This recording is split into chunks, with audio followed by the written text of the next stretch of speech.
अस्सलामुअलैकुम वरहमतुल्लाहि वबरकातुहू। अल्लाह तबारक व तआला दे सोहणे ते बबरकत नाम तो शुरू करना जिहड़ा तमाम जहानां दा मालक है। ते बेलियो ते सजनों, तुसी मेरा यूट्यूब चैनल रज़फ़र इकबाल ट्रिपल के वेख रहे हो।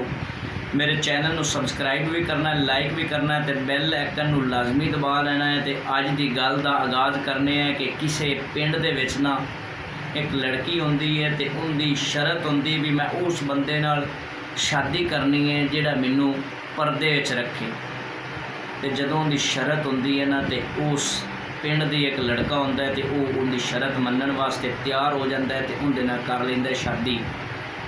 तो जदों शादी हो जाती है, तो एक साल गुजरता है ना, तो अल्लाह ताला उन्होंने एक बेटा दिंदा है। तो जदों बेटा दिंदा है ना, तो थोड़े दिनों तो बाद वो जिहड़ा बंदा शादी करता है उस औरत नाल वो अपनी बीवी नूं आखदा है कि हुण अपने कोल एक बच्चा हो गया है, तो मैं बाहरों खेतों के विचों घर आउंदा ना, तो टाइम मेरा काफ़ी ज़ाया हो जाता है। इस तरह कीता कर, तू मैनूं दोपहर की रोटी खाना जिहड़ा है उत्ते खेत दे विच ही पहुँचाया कर। बीवी राज़ी हो जाती है, वो चला जाता है। बीवी उन्होंने हर रोज़ दोपहर नूं खाना देवन जाती है।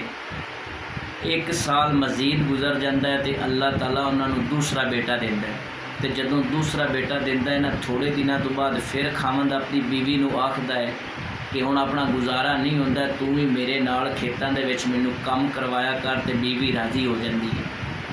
मजीद एक साल गुजर जाता है, तो अल्लाह ताला उन्होंने तीसरा बेटा देता है। तो वो अपने तिन्ना बेटियां की बड़ी अच्छी तरह परवरिश करते हैं, तो वो हो जाती है जवान। तो जदों जवान औलाद हो जाती, उन्होंने बेटे जवान हो जाते हैं, तो एक दिन मियाँ बीवी बैठे होंगे ने, तो मियाँ अपनी बीवी नूं आखदा है कि तेरी बड़ी शरत आई, तू आखनी है कि मैं परदे विच रहना है, तो हुण तेरा परदा किते गया, तो तेरियां एवें गल्लां ही सन। तो जदों इतनी उस मियाँ ने उस खामद ने गल की ना, तो उनकी बीवी आंदी कि मैं तेनों हुणे परदा ते बेपरदगी दी जिहड़ा फ़र्क है वो समझा देनी है। उस कमरे के अंदर हो जा। वो खामद उनका कमरे के अंदर हो गया, तो उन्हें बाहर रोना पिटना शुरू कर दिता औरत ने।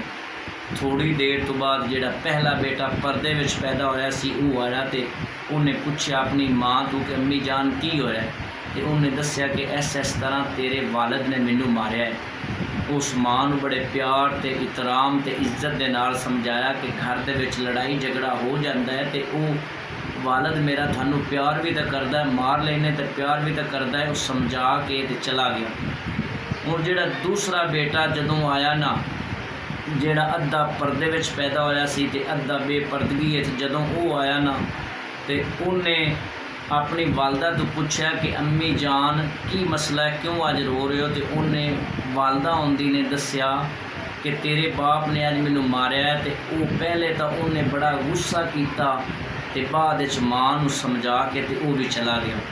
तो जिहड़ा तीसरा लड़का पैदा होया सी ना बेटा उन्हां दा, जिहड़ा फुल बेपरदगी च पैदा होया, जदों वो आया ना, तो उन्होंने वालदा दस्या, तो उन्हें डंडा पकड़ लिया, तो उन्हें आख्या कि मैं अपने वालिद दीयां लत्तां ही तोड़नियां ने। इन्हें हाँ मेरी माँ नूं मारिया क्यों है। वो लड़का बड़ा गुस्सा करता रहा, तो वो बाहर निकल गया कि मैं अपने वालिद नूं लभ के लियावां। तो उनकी जिहड़ी वालदा है उन्हें अपने खामद नूं बुला लिया, तो बुला के आख्या कि तैनूं परदे दा ते बेपरदगी दी समझ आई है। उस आख्या जिहड़ा पहला लड़का सी वो परदे च पैदा होया, तो उन्हें तेरा परदा रख लिया, उन्हें तेरी लाज रख ली। जिहड़ा दूसरा लड़का जिहड़ा दूसरा अपना बेटा वो अद्धा परदे च पैदा होया, तो अद्धा बेपरदगी विच, अद्धी उन्हें तेरी लाज रखी, तो अद्धा उन्हें तेनों बेइज्जत किया। तो जिहड़ा तीसरा लड़का ना, जिहड़ा तीसरा बेटा है वो फुल बेपरदगी च पैदा होया, तो उन्हें तेरी कोई इज्जत तो तेरी लाज रखी नहीं। तो बेलियो ते दोस्तों, गल सुनाने का मकसद है कि परदे की बड़ी अहमियत है, तो सानू भी चाहिए कि अपने इर्द गिर्द अपने घरों के असी परदा करवाइए। अल्लाह ताला मेरे बेलियां ते सजना नूं खुश रखे। अल्लाह निगहबान।